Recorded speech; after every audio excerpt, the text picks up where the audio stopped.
Hey everybody, how's it going? This is the Scrapper Tap podcast. Today we are back to break down a nice card. It's UFC Fight Night, Santos versus Teixeira. We got Thiago Santos versus Glover Teixeira. We also got in the co-main event on Arlovski versus Tanner Boser. There are going to be some good fights, man. It's a pretty good card. We're going to fire through it. But first, let's do a quick recap of UFC Fight Night, Hall versus Silva. So it looks like we've seen Silva possibly his last fight, for sure. It seems like his last fight in the UFC. Maybe he'll make try to move on somewhere else. But he is at the age of 45. But it sounds like he still has it in his heart. Maybe he wants to fight. It was tough for me to watch, man. I started watching MMA and UFC around 08, 09. And that was right around Anderson Silva's peak. And to see him go down, back then it was almost you would want to. Sometimes I would root against him because he was that dominant going into the fight. It was like, oh, Anderson Silva, here comes another pay-per-view, here comes another win. It's kind of weird to see it. The last couple years is what we've seen, but I'll always remember Anderson Silva being that dominant champion. So whatever he ends up doing, he was a great champ. And Uriah Hall, he looked good. He did what he had to do against Anderson Silva, and I think the majority of us saw that coming. And then Bryce Mitchell looked great against Andre Philly, got me a nice win, as well as Kevin Hall and Greg Hardy. And I almost swept the main card. I really think I did. I thought Bobby Green beat Thiago Moises, but it was a close fight. And Thiago Moises, I guess, edged it out. I was leaning towards Green, is what it is.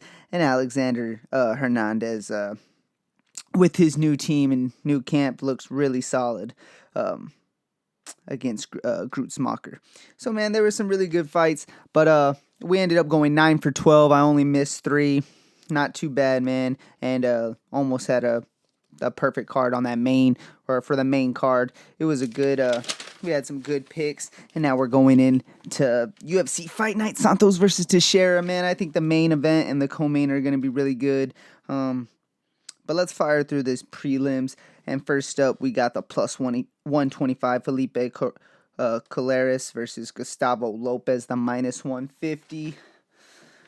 I honestly thought this was going to be a pick 'em. I make all my picks before looking at the odds. And, man, I went with Felipe Colares here. Gustavo Lopez is tough. He's going to sit in there. He's going to stand with you. Man, and he fought against Merab Dvalishvili, lost to decision. But, man, Merab's a dominant wrestler. Held his own in there, man. He had some good boxing, but Merab's just way too much for Gustavo. This is definitely going to be a step down in competition against Felipe Colares. But, man, I think Felipe is pretty scrappy. He's going to have a bit of a reach on him, and I thought it was a pretty even fight. Felipe Colares is coming off a loss against Montel Jackson. It was a decision loss, and before that he had a win over Domingo Pilarte, a decision win, and a decision loss over Freitas Jr. So, man, I don't know. I like the experience here for Colares. I think it's going to be a scrappy fight. I think it's going to go to decision. I think it's going to, I get why Gustavo might be the slight favorite. I see that in his crisp boxing, but I like the underdog here. I'm going to take Felipe Colares to get it started, and I think he's going to get a win by decision. After that, we got the minus 150 Griffin. Max Griffin, my bad, versus Ramirez Brahimaj, the plus 125, and Max Griffin is coming in at the minus 150. Yeah, I like that, man. I get it. Max Griffin, he's a tough, very athletic fighter, and I'm a fan of him. I took him in his last bout against Alex Oliveira, I believe, and he did not pull it off, but he lost a decision, and, the Cowboy he's a pretty scrappy fighter. So it's, that's not a bad loss. And then we go back to 2019. He lost to Alex Moreno by decision. And before that, he has a win over Zalim Imedov by decision. He has plenty of experience. He's been in the UFC since 2016. He's been in some wars, some fun fights. I like to lean towards Max Griffin. I'm a fan of him. As of late, he hasn't looked too good, and he's already 34. He really has to make a turnaround. I think he really needs to win this fight. It's not good going in not a good look to have 3 straight losses in the UFC. Usually guys get cut after that. I'm not saying Max Griffin is going to get cut or anything like that, but this might be a good fight for him. He's taking Remiz Brahimaj. I'm not exactly sure how you pronounce that. I did a little research. He's 8-2, man. He looks pretty good. He looks like a sturdy, tough fighter. But I think Max Griffin's just gonna be too much for him now. I may be wrong. I was taking Max Griffin as soon as I saw it, so maybe I'm a little biased. Let me know in the comments if that's what it is. But I think Max Griffin should walk through this, and I'm gonna take him by decision to outwork Brahimaj. All right. After that, we got the minus 225 Darren Elkins versus Luis Eduardo Gargorri, the plus 175. All right. So we're still here in the prelims, and we got Darren Elkins, a super tough fighter, man. And when I think of a tough fighter and someone that's down to brawl, I think of Darren Elkins. I can't think of one fight he's been in that wasn't a bloody war, especially I believe it was his last fight. Yeah, it got real nasty in there. All right, so let's pull it up. We got, 36 years old, Darren Elkins. For some reason, I was thinking he was a little bit younger, but 36 years old. His last fight, he fought Nate Landwehr. I was taking Nate Landwehr. That he's a stud, and he did get it done. But Darren Elkins stood in there to take a decision. I thought he was going to finish him, and man, he just took that beating. That's one thing he's really good. He has that chin, and he's tough, man. And then before that, he fought Ryan Hall in 2019. And 2018, when he was a bit more active, he had a win over Michael Johnson, a big submission win, and then 2 straight losses, but that was to Alexander Volkanovski and Ricardo Lima. So, man, I like Darren Elkins, super tough. They call him the Damage, and I think it's because he tries to put on the damage, but man, he can take that damage as well. So it's a fitting name, I'm telling you. And then Gargorri, let's look at his last fight. So he took on Ricardo Ramos, and Ricardo Ramos subbed him. And it is what it is. Ramos is a good, he's 14-3 and he's tough, and man, he will find submissions on you, and so it is what it is. But before that, his only win in the UFC is against Bandonai. Bandonai, 14-7, 500 fighter. He's in there to get, put on a good fight, tough, he definitely should be in there, but he's not really a contender. Man, I'm liking Darren Elkins here. I think the toughness is going to get it. I honestly thought he was going to be the underdog, or it was going to be a closer fight. So when I picked that originally, I was like, man, I'm taking Darren Elkins as an underdog just as a tough fight, but I get it. He has more experience than Gargorri, so I'm rolling with the experience and the toughness for Darren Elkins to get it done by decision. After that, we got the minus 335 Alexander Romonov, which we just saw fight. And then we got Marco, he's the minus 335. And then we got Maros Rodrigo de Lima, the plus 275. All right, man, this is going to be a fun fight. This is another one I think that I thought should be a little closer, but Romanov looked really good in his last fight, so, I get it. I believe it was a submission win, yes, over Martinez, and, man, it looked pretty good. Second round submission. This is definitely a step up in competition because this guy he is facing, Lima, has the power, man, to end it. He's 35 years old, getting a little bit older. Romanov's only 29 years old. But, man, that power is still with them, and these guys are heavyweights, so the age doesn't really matter as much. He's coming off a nice win, KO win over Ben Sassoli. That was here in 2020, and before that, he had a submission loss to Stefan Struve, and in 2018, a win over Adam Wieserak. All right, man. So this guy has the punching power that can end it. He has that power that, man, he can look ugly in the first 2 rounds, and then the third round he catches someone and gets a win. That wouldn't surprise me here, but I'm taking Romanov, and I'm actually thinking it's going to be a submission. I think it's going to be similar to the Struve fight, except I think Romanov is going to be a little more dominant, in the wrestling factor, and I think he is going to take down Lima and get it done and find a submission over Lima. So I'm taking Alexander Romanov, the minus 335 to get it done by submission. All right.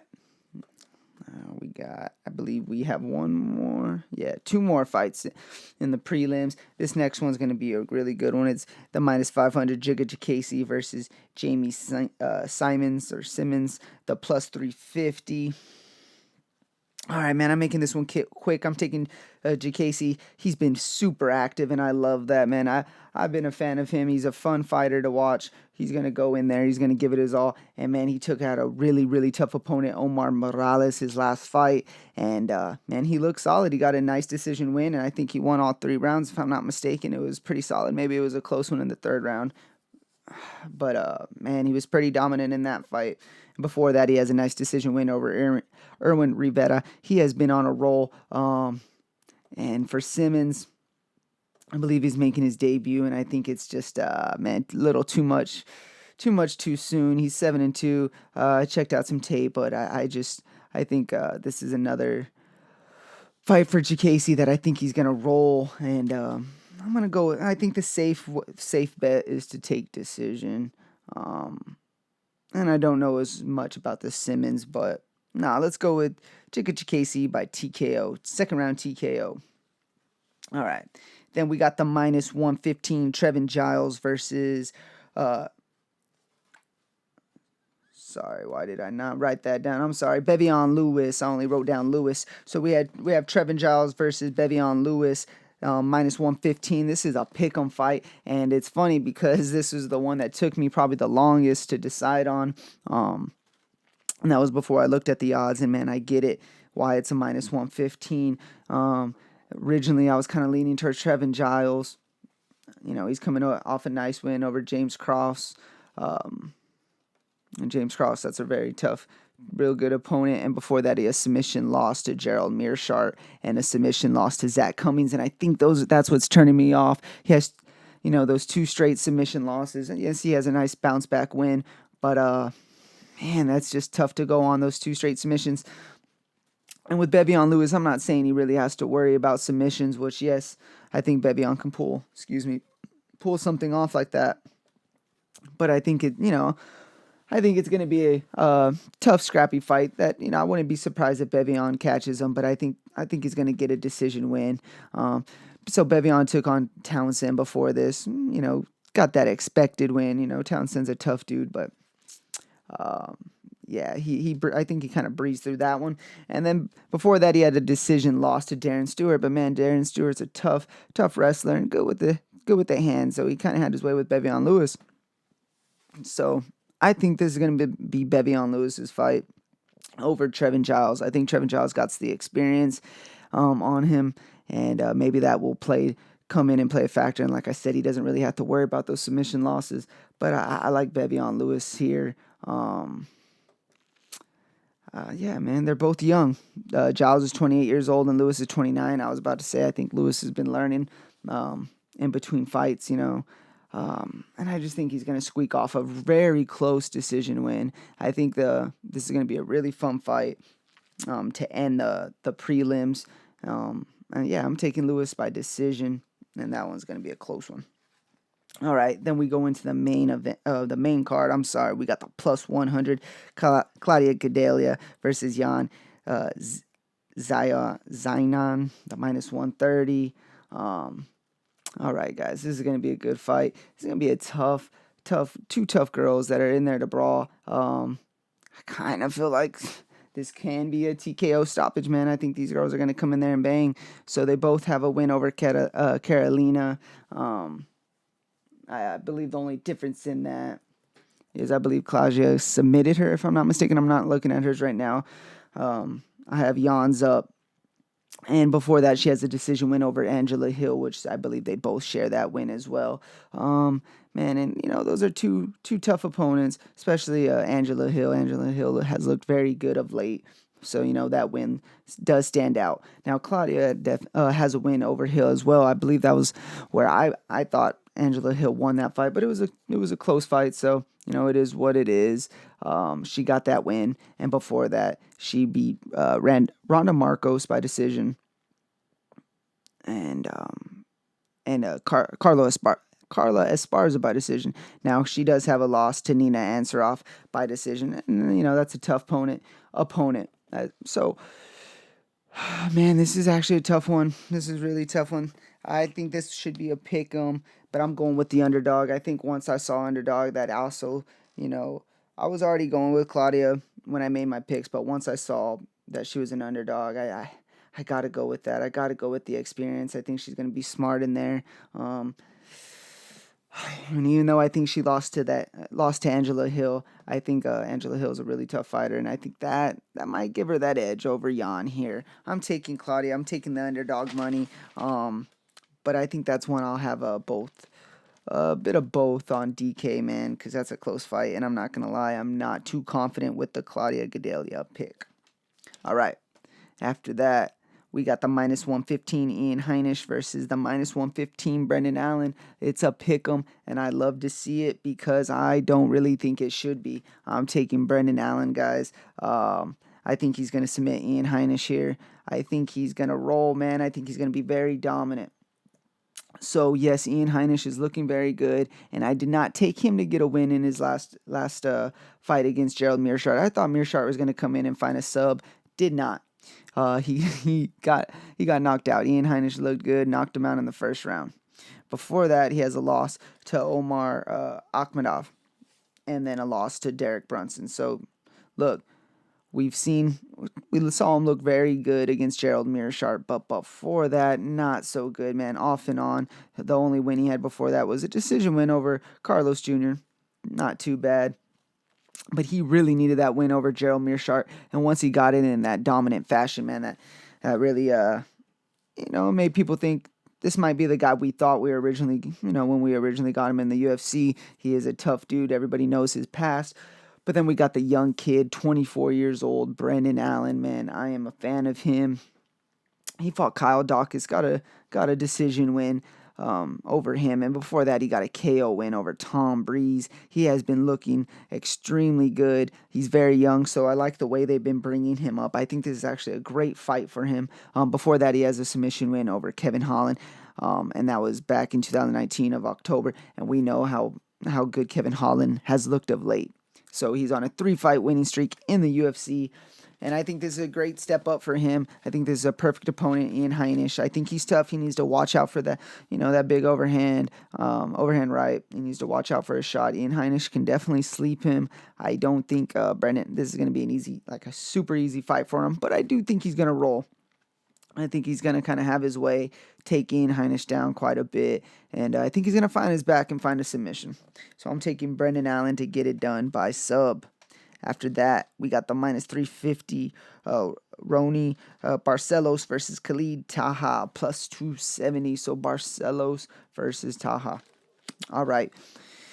Barcelos is the minus 350, and I get it, man. And I'll let y'all know my pick right off the bat. I am taking Barcelos. He has a big win over Said Nurmagomedov. We just saw him fight. Said is the real deal, and for him to get that decision win, and that was in December of 2019, so this wasn't too long ago. Man, that was a big win that made me look highly of Barcelos. Before that, he has a KO win over Carlos Hotchin. So, man, Barcelos has been on a roll, and it's, good competition, especially against Said. And a great record, 15-1. He's 33 years old. Taha's a bit younger, but man, that experience is definitely going to come into play here.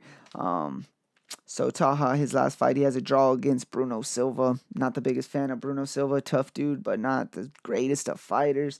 And then he does have a KO win over Boston Salmon, but man, Boston Salmon, he's a specimen in there, but he's in there to knock someone out or get knocked out. So it is what it is. I'm taking Barcelos. And I think he's going to get it done by TKO, and I'm thinking first round. I wouldn't be surprised if it's submission, but I think there's going to be some good exchanges standing up in the first round. I think Barcelos will catch him, so I'm taking Barcelos to get it done by TKO.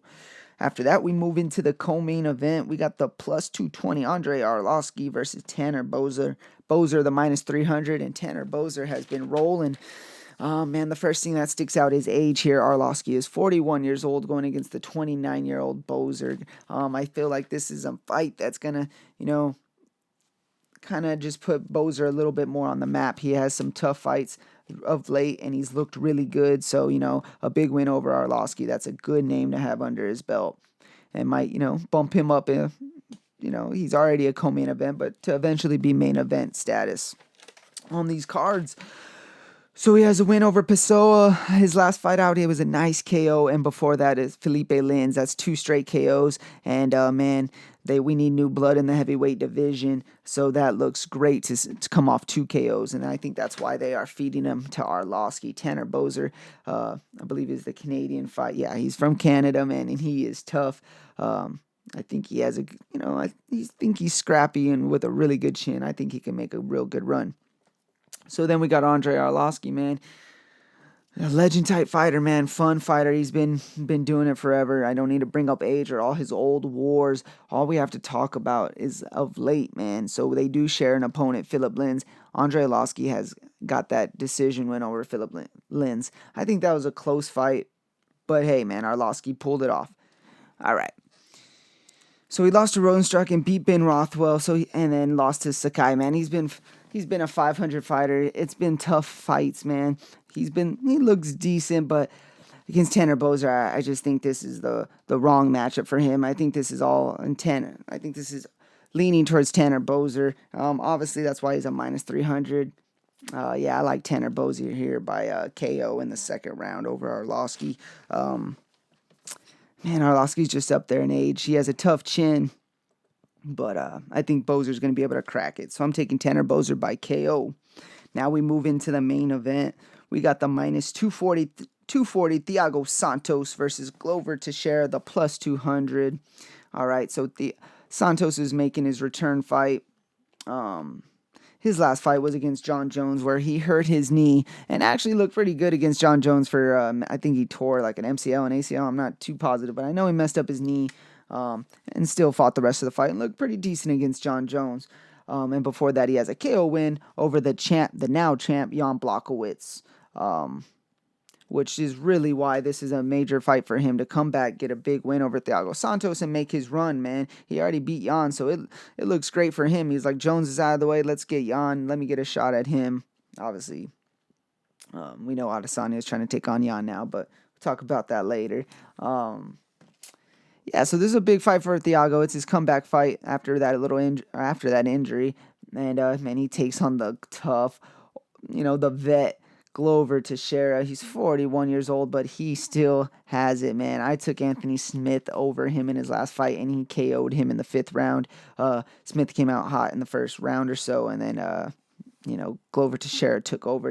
I did not see that coming. Before that, he has a decision win over Krylov, a submission win over Cutelaba, and a submission win over Carl Roberson. Man, the 41-year-old is on a roll. He has that grown man strength, and he is the real deal. Guys, if he gets this win, we're talking about a title. We're talking title talks for Glover Teixeira. At, what did I just say he was? 41 years old. I really think so because Thiago Santos, I think if he gets a win, they're going to put him with one of the top 3 guys, and if not for a title fight very soon. So I don't see why Glover Teixeira can't get that done, be in the talks if he gets a win. Unfortunately, I'm going with the younger fighter. He's a beast, guys. I'm going with Thiago Santos. I think these guys are going to exchange, and unfortunately, I think someone's going to have to go to sleep now, guys. Glover Teixeira, he's the vet. He can get it done. I think he can maybe find a way to take down Thiago Santos, find some type of submission, with a real savvy type of move, maybe even from the bottom after Thiago stuns him. That will not surprise me if Glover Teixeira gets it done by that, like that. But I have to go with Thiago Santos. I got to go with what I've seen of late. He put on a good fight against John Jones with a hurt knee. And before that, he's just been, just running through the division, knocking people out. And hasn't really been close a lot of his fights.